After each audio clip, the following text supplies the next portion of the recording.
Welcome students. इस video में हम बात करेंगे मेजर्स टू कंट्रोल इन्फ्लेशन। ऐसे प्रिवेंटिव मेजर्स जो कंट्रोल करते हैं इन्फ्लेशन को। गवर्नमेंट के द्वारा ऐसे 3 टाइप ऑफ मेनली मेजर बता रखे हैं जो इन्फ्लेशन यानी कि महंगाई को कंट्रोल करने में हेल्प करता है। तो इस टॉपिक पे हम आज बात करेंगे कंट्रोल इन्फ्लेशन के मेजर्स। सबसे पहला मेजर जो है वो है हमारा मॉनिटरी मेजर्स। अगर हम देखें तो पहला मेजर जो है हमारा मॉनिटरी यानी कि मनी पॉलिसी जो है, मनी से रिलेटेड पॉलिसी है, उसके measure. Monetary policy is policy employed by central bank to alter the cost of credit, demand for credit and availability of credit. It is known as credit control policy. ऐसी policy है monetary policy जो central bank यानी हमारी country में important point, central bank हमारी country में कौन है? आरबीआई। आरबीआई इस पॉलिसी को एम्प्लॉय करती है यानी कि अडॉप्ट कर रखा है। क्या देखती है? कॉस्ट ऑफ क्रेडिट, कितना खर्चा आया, कितनी डिमांड है क्रेडिट की और कितनी क्रेडिट की अवेलेबिलिटी। 3 चीज़ों को मेंटेन करने के लिए ये मॉनेटरी पॉलिसी अपनाती है। So it is known as credit control policy. इसी को अपन क्या कहते हैं? क्रेडिट कंट्रोल पॉलिसी के नाम से जानते हैं। तो मॉनेटरी पॉलिसी बेसिकली एक पॉलिसी है जो डिमांड फॉर क्रेडिट को कंट्रोल करती है और क्रेडिट कंट्रोल पॉलिसी नाम से जानी जाती है।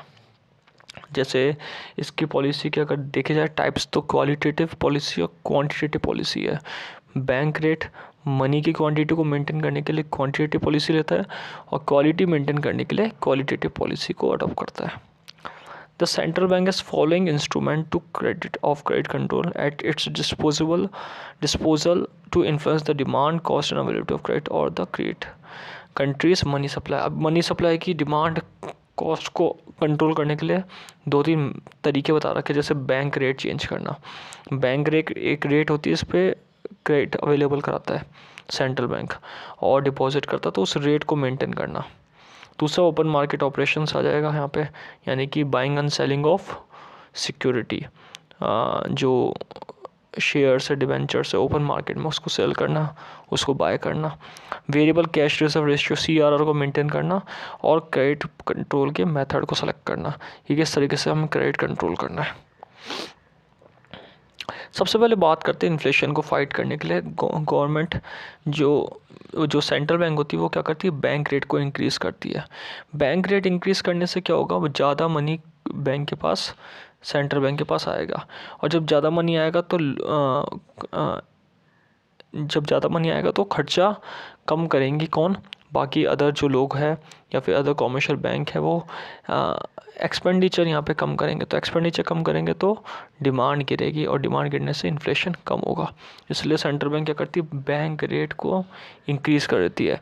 Conduct open market sale of bonds and security and increase minimum cash reserve ratio. इसी तरीके से कैश रिजर्व रेशो को बढ़ाती है, यानी कि कैश को बढ़ाती है कब?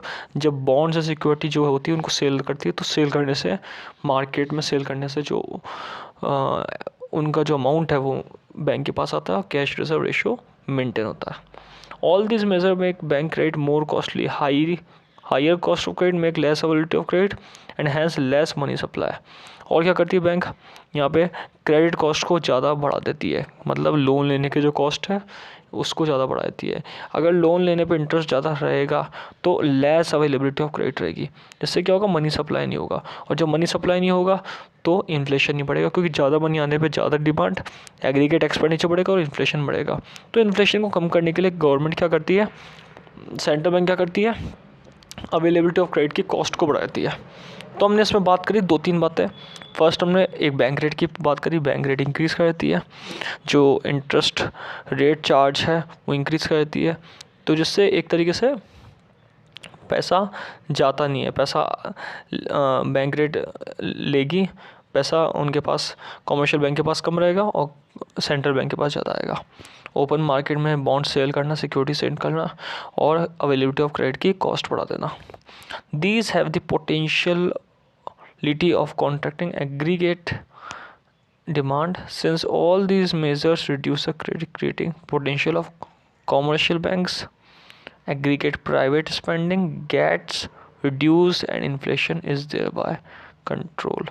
अब ये क्या करती है? सारी चीज़ इस तरीके से करती है कि इन्फ्लेशन रोकने के लिए एग्रीगेट एक्सपेंडिचर को कम कर दिया जाए, और जब एग्रीगेट एक्सपेंडिचर हो जाएंगे, कॉमर्शियल बैंक की पोटेंशियलिटी कम हो जाएगी, तो यहाँ पे इन्फ्लेशन भी कंट्रोल में आ जाएगा। इसके बाद अगर देखा जाए तो here for some limitation of monetary policy, कुछ यहाँ पे लिमिटेशन भी देखी गई है। कौन कौन सी लिमिटेशन है? First, the monetary policy affect aggregate demand only indirectly. जैसे इंटरेस्ट रेट बढ़ जाए तो मनी सप्लाई कम हो जाएगी, मनी सप्लाई कम होगी तो खर्चा कम करेंगे लोग, डिमांड कम करेंगे, तो एग्रीगेट डिमांड कम हो करती है मॉनेटरी पॉलिसी। और अगर एग्रीगेट डिमांड कम होगी तो लोगों की इनकम ही कम होगी और इकोनॉमिक ग्रोथ पे इम्पैक्ट पड़ेगा। तो ये एक सबसे बड़ा एक लिमिटेशन है। Secondly, not all type of aggregate spending are influence by money monetary control weapons. If public spending rather than private spending constitute a bulk of aggregate demand, monetary policy measure will be little use. तो यहाँ पे aggregate spending जो है वो influence होगी money control weapon का use करने से, यानी कि एक तरीके से महंगाई को रोकने के लिए मॉनेटरी पॉलिसी यूज़ करा है, लेकिन जो खर्चा एग्रीगेट एक्सपेंडिचर है वो यहाँ पे पब्लिक जो स्पेंडिंग है वो यहाँ पे इन्फ्लुएंस होगी। तो एक तरीके से मॉनेटरी मेजर इसलिए गवर्नमेंट कम यूज़ करती है क्योंकि उनको पता है कि अगर हम इस चीज़ को ज़्यादा यूज़ करेंगे monetary policy to control inflation, तो यहाँ पे एग्रीगेट डिमांड या फिर एग्रीगेट स्पेंडिंग अफेक्ट होगी, क्योंकि ज़्यादातर जो स्पेंडिंग है वो पब्लिक स्पेंडिंग ही है। Thirdly, monetary policy can be combat demand pull inflation rather successfully, but cost push inflation is not subject to central banking control. Demand pull को कंट्रोल कर सकती है इन्फ्लेशन में, लेकिन कॉस्ट पुल इन्फ्लेशन को control नहीं कर सकती। जैसे ज़्यादा प्राइस बढ़ गई रॉ मटेरियल की या ज़्यादा वेजेस बढ़ गई तो उसको कंट्रोल कर नहीं सकती, ये कॉस्ट पुश इन्फ्लेशनरी। लेकिन डिमांड को कंट्रोल करने के लिए बैंक रेट बढ़ा देगा, ओपन मार्केट ऑपरेशन में CRR मेंटेन करने के लिए सेल कर देगा, तो ये सारे इंस्ट्रूमेंट कर सकता है, लेकिन इनका कंट्रोल सिर्फ डिमांड पुल इन्फ्लेशन के ऊपर ही है, बाकी कॉस्ट पुल इन्फ्लेशन के ऊपर इनका कंट्रोल नहीं है। एक इम्पॉर्टेंट पॉइंट, क्योंकि कॉस्ट पुल में जो बढ़ती है ऐसे इन्फ्लेशन जो कॉस्ट बढ़ने से होता है वो सिर्फ वेजेस या रॉ मटेरियल के प्राइसों पर डिपेंड होता है। अगर वो हाई चल जाएगी तो उनके ऊपर बैंक का कंट्रोल नहीं है, और ये मॉनेटरी पॉलिसी का सबसे बड़ा एक लिमिटेशन माना गया है। Bank rate, open market operation और other instrument of credit control have no answer to cost push inflation. Cost बढ़ने वाली महंगाई जो है उसके ऊपर bank rate, open market operation और कोई अदर इंस्ट्रूमेंट का कोई कंट्रोल नहीं है। इन view this limitation other policy, इसलिए यहाँ पे अदर पॉलिसी यूज़ की जाती है इन लिमिटेशन को देख करके, और ज़्यादातर इसमें फिस्कल पॉलिसी काम में आती है। तो हमने पढ़ा मॉनेटरी पॉलिसी क्या होती है? ऐसी पॉलिसी जो money related policy central bank अपनाती है और कंट्रोल करने में हेल्प करती है इन्फ्लेशन को, लेकिन कुछ इसकी लिमिटेशन के कारण फिस्कल पॉलिसी पे भी गवर्नमेंट मूव करती है। अब फिस्कल मेजर क्या है कंट्रोल करने का इन्फ्लेशन? जिसमें टैक्सेशन के ऊपर ध्यान देती है गवर्नमेंट, खर्चे के ऊपर ध्यान देती है, इनकम के ऊपर ध्यान देती है और बोरिंग पे ध्यान देती है। 3 एलिमेंट है जो रेवेन्यू है, टैक्सेशन, एक्सपेंडिचर और कितना बोरिंग करना है, तीनों एलिमेंट पे ध्यान देती है। Contractionary fiscal policies recommended during inflation, इन चीज़ों पे भी ध्यान देती है कि कितना इन्फ्लेशन है, कितना कॉन्ट्रैक्शन हो रहा है, उस चीज़ों के ऊपर भी ध्यान देती है, क्योंकि फिस्कल पॉलिसी जो होती है वो एग्रीगेट एक्सपेंडिंग को इन्फ्लुएंस करता है। सपोज टैक्सेशन गवर्नमेंट ने बढ़ा दिया, तो टैक्सेशन बढ़ाने से क्या होगा, टैक्स गवर्नमेंट लोगों को ज़्यादा देना पड़ेगा, टैक्स लोग ज़्यादा देंगे तो यहाँ पे सेक्रीफाइस ज़्यादा होगा कंजम्पशन का, तो जब कंजम्पशन का सेक्रीफाइस होगा तो डिमांड कम होगी, इसलिए टैक्सेशन को भी गवर्नमेंट देखती है कि किस तरीके से बढ़ाना है, किस तरीके से घटाना है। However, due to some political reasons or economic compulsion, cut in public spending may be difficult. However, unproductive public expenditure must be controlled. कुछ political reason ऐसे भी है, कुछ economical reason ऐसे भी है जिससे public spending जो होता है ना वो कट करना डिफ़िकल्ट होता है, इसलिए इस कारण क्या करती है, प्रोडक्टिव को अनप्रोडक्टिवनेस में गवर्नमेंट करती है, यानी कि पब्लिक एक्सपेंडिचर को अनप्रोडक्टिवनेस कर देती है जो कंट्रोल में आती है। एकदम प्रोडक्शन को बढ़ाती नहीं है, प्रोडक्शन जो भी होता है गुड्स का, चाहे वो कंज्यूमर गुड हो चाहे कैपिटल गुड हो, उनको कंट्रोल करती है। Often modern government have the tendency to spend more to please the voters without bothering about the impact of inflation that may fall upon the social badly. यही है आज ज़्यादातर जो गवर्नमेंट है उसका काम ही है कि एक तरीके से एग्रीगेट डिमांड को बढ़ाने की कोशिश करना, लेकिन ये ज़्यादातर किसके ऊपर ध्यान देता है, ये वोटर्स के ऊपर ध्यान देते हैं, जिससे वो इनका जो सोसाइटी में इनका जो इन्फ्लुएंस पावर है वो अच्छा बढ़े, और उनकी जब गवर्नमेंट आए ज़्यादा से ज़्यादा लोग प्रभावित हो और उनकी गवर्नमेंट आए तो इस चीज़ को लेकर सोशल कॉस्ट इनकी ज़्यादा बढ़ जाती है, और ये एक इसका एक लिमिटेशन माना गया है। तो इसके ऊपर ज़्यादा खर्चा करती गवर्नमेंट। तो ज़्यादा देखा जाए कि एक्सपेंडिचर पे कंट्रोल करना बहुत इंपॉर्टेंट है गवर्नमेंट का। अगर गवर्नमेंट कंट्रोल करती है एक्सपेंडिचर पे तो एक तरीके से इन्फ्लेशन को कंट्रोल कर सकते हैं, क्योंकि ज़्यादा एक्सपेंडिचर इन्फ्लेशन को बढ़ावा देता है। तो जितना ज़्यादा एक्सपेंडिचर करेगी गवर्नमेंट उतना ज़्यादा इन्फ्लेशन बढ़ेगा। When a country is exposed to inflation, the government may raise both direct and indirect tax to wipe out excess aggregate spending. इस कारण से गवर्नमेंट क्या करती है, ये फिस्कल पॉलिसी का बहुत इंपॉर्टेंट पार्ट है कि डायरेक्ट टैक्स और इनडायरेक्ट टैक्स यानी इनकम टैक्स और अदर टैक्स जैसे जीएसटी वगैरह इनको यहाँ पे बढ़ा देती है। इससे क्या होगा, एग्रीगेट स्पेंडिंग कम होगी, और जब एग्रीगेट स्पेंडिंग यानी कि डिमांड कम होगी तो यहाँ पे इन्फ्लेशन गिरेगा, क्योंकि इन्फ्लेशन तब गिरता है, कोई भी चीज़ महंगी सस्ती तब होती है जब डिमांड कम होती है। तो once a tax on income and और wealth is impose disposable income get reduced. लेकिन अगर इनकम टैक्स और वेल्थ बढ़ेगा तो यहाँ डिस्पोजेबल इनकम जो टैक्स देने के बाद बचती है वो गवर्नमेंट की वो यहाँ पे लोगों की कम होगी, तो एक इनकम के ऊपर भी इसका इफेक्ट है। तो फिस्कल पॉलिसी एक ऐसी पॉलिसी जो टैक्सेशन एक्सपेंडिचर बोरिंग को कंट्रोल करके इन्फ्लेशन को कंट्रोल करती है। टैक्सेशन अगर ज़्यादा लगाती गवर्नमेंट तो इन्फ्लेशन यहाँ पे कम होता है, क्योंकि गवर्नमेंट टैक्सेशन लगा के पब्लिक कंजम्पशन स्पेंडिंग को कंट्रोल करती है। बोरिंग की तरफ भी ध्यान देती है, बोरिंग की रेट बढ़ाकर, और लास्ट एक्सपेंडिचर अगर ज़्यादा कर रही गवर्नमेंट सोसाइटी इनके ऊपर तो भी वो एक तरीके से नेगेटिव इम्पैक्ट डालता है, इसलिए एक्सपेंडिचर को भी कंट्रोल करके गवर्नमेंट इन्फ्लेशन को कंट्रोल करती है। Fiscal policy like monetary policy is not faultless, it is expose to certain limitation. कुछ लिमिटेशन है इसकी, जैसे fiscal policy and politics go hand in the sense that fiscal policy never taken in political vacuum. Political compulsion greatly reduce its effectiveness. जो political scenario है, political trap है, जो politics है, उसके कारण फिस्कल पॉलिसी कई बार यहाँ पे इफ़ेक्टिव नहीं रहती, उसकी एफिशिएंसी गिरती है, क्योंकि गवर्नमेंट के हाथ में, गवर्नमेंट एक तरीके से प्रॉपर्ली कंट्रोल नहीं कर पाती उस चीज़ को जो एक्सपेंडिचर खर्चे हो रहे हैं और जो एक तरीके से खर्चों से इफेक्टिवनेस अफेक्ट हो रहा है। Secondly, injudicious use of tax expenditure programme may not yield desired result. और एक तरीके से जो टैक्स एक्सपेंडिचर है, जो भी पैसा है गवर्नमेंट के पास, उसका प्रॉपर्ली एक्सपेंडिचर ना करना, ये भी एक तरीके से इन्फ्लेशन को कंट्रोल नहीं कर पाता है।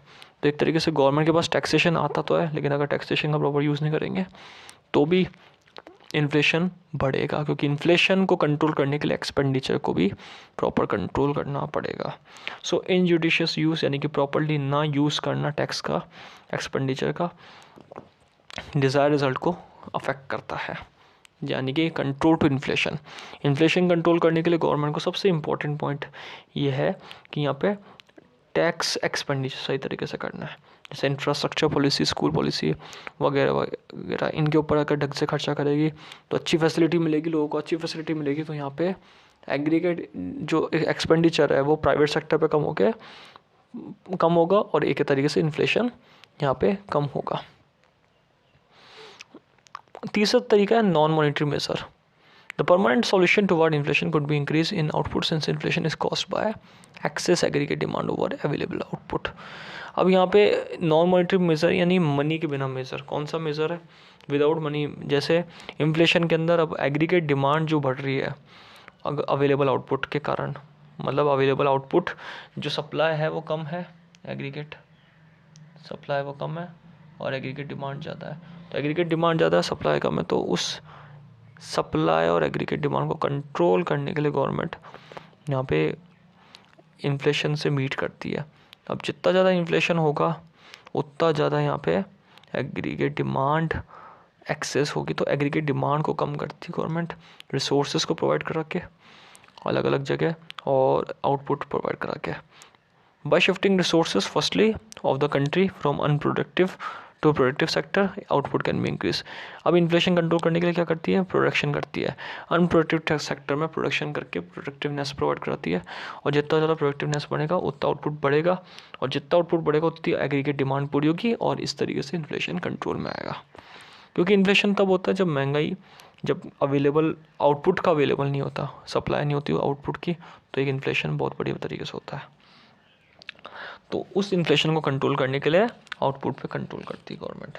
Secondly, by controlling wages and other allowances, inflation of cost push variety can be checked. एक वेजेस पे कंट्रोल करके, एक कैपिटल जो लगा है उस पे इंटरेस्ट कम दे करके, और लैंड पे रेंट जो कॉस्ट वगैरह है रॉ मटेरियल वगैरह की, इनको कंट्रोल करके कॉस्ट पुश जो इन्फ्लेशन है उसको यहाँ पे कंट्रोल करती है गवर्नमेंट। दूसरी बात है, ये तो होगी सेकंड। थर्ड पॉइंट है price control come rationing of essential commodities may be also भी रिकमेंड शॉर्ट टर्म मेजर्स। और ज़्यादा से ज़्यादा जो एसेंशियल गुड्स है, नेसेसरी गुड्स है, उनके ऊपर प्राइस कंट्रोल करके इन्फ्लेशन को कंट्रोल करती है। तो 3 ऐसे पॉइंट हैं जो ये बताते हैं non monetary measure. First point अपन ने पढ़ा यहाँ पे, अनप्रोडक्टिव रिसोर्सेज की जगह प्रोडक्टिव रिसोर्सेज को ला के एग्रीगेट डिमांड को पूरी करना, और इससे इन्फ्लेशन कंट्रोल हो सकता है। वेजेस और अदर फैक्टर के ऊपर, अदर अलाउंसेस पे कंट्रोल करके इन्फ्लेशन कंट्रोल हो सकता है, और एसेंशियल कमोडिटी के ऊपर कंट्रोल करके इन्फ्लेशन कंट्रोल हो सकता है। तो 3 पॉइंट ये बताया है। तो इस वीडियो में हमने बात करी इन्फ्लेशन को कंट्रोल करने के मेजर्स। फर्स्ट हमने पढ़ा यहाँ पे मॉनेटरी मेजर, सेकंड हमने पढ़ा फिस्कल मेजर, और थर्ड हमने बात करी यहाँ पे non monetary measures. Monetary measures में हमने मनी पॉलिसी से रिलेटेड बात करी जो सेंट्रल बैंक अडॉप्ट करती है, फिस्कल पॉलिसी जो गवर्नमेंट अडॉप्ट करती है, और नॉन मॉनेटरी मेजर जो एक तरीके से प्रोड्यूसर अडॉप्ट करते हैं, या जिसमें डिमांड कॉस्ट पुश इन्फ्लेशन को ज़्यादा ध्यान में दिया जाता है, इन पर कंट्रोल करा जाता है, और एक तरीके से परमानेंट सॉल्यूशन है ये इन्फ्लेशन कंट्रोल करने का।